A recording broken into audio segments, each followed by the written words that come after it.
I got into guitar about 21 years ago.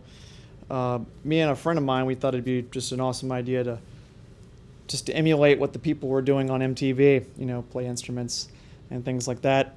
And so I kind of knocked around with the guitar a little bit, played a few basic tunes, but then I heard this album that my brother had said, you know, you might want to check this out. You know, the level of guitar playing was, he said it was a little bit higher than what I had been used to with some of the other bands I'd been listening to. So it was a tape of Yngwie Malmsteen, and the album was called Trilogy. And so I put the cassette tape in, and this was, of course, the late 80s, so we had the cassette tapes there. And so I put it in, and I was completely and utterly blown away that was a guitar. I couldn't believe it. I'll play a little bit of it. It was just, it was this very last track on the album called Trilogy, which is the title track for the whole album.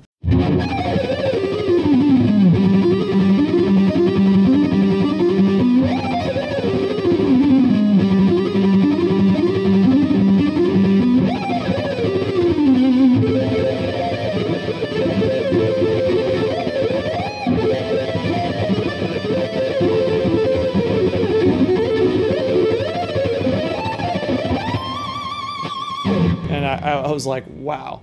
It had harpsichords and guitar and the counterpoint bass parts. It was completely amazing to me. It sounded just unbelievable. I thought it was a keyboard. And that's when I decided I really wanted to take guitar seriously after hearing that. Hopefully my playing here is doing it justice, but it was a piece that profoundly affected me to the point where it made me realize how much I really took music more seriously after that.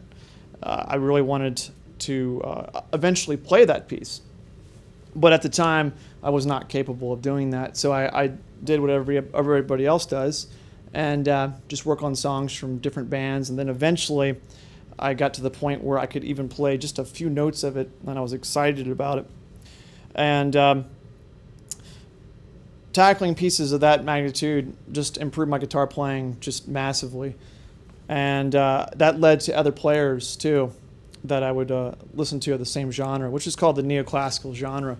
I got into players like Vinnie Moore, Tony McAlpine, Paul Gilbert. Of course, Paul Gilbert, for that string skipping stuff that he does.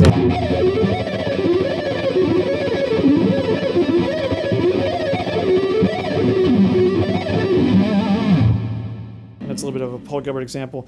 All the string skipping, a lot of late 80s guitar players know the neoclassical stuff there.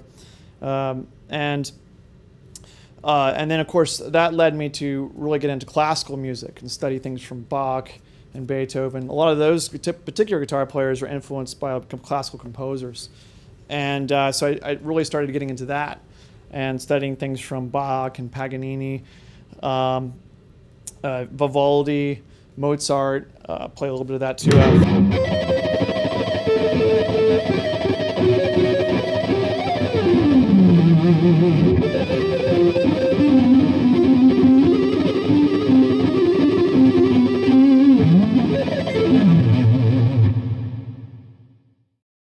Really cool stuff, a lot of pedal point type things.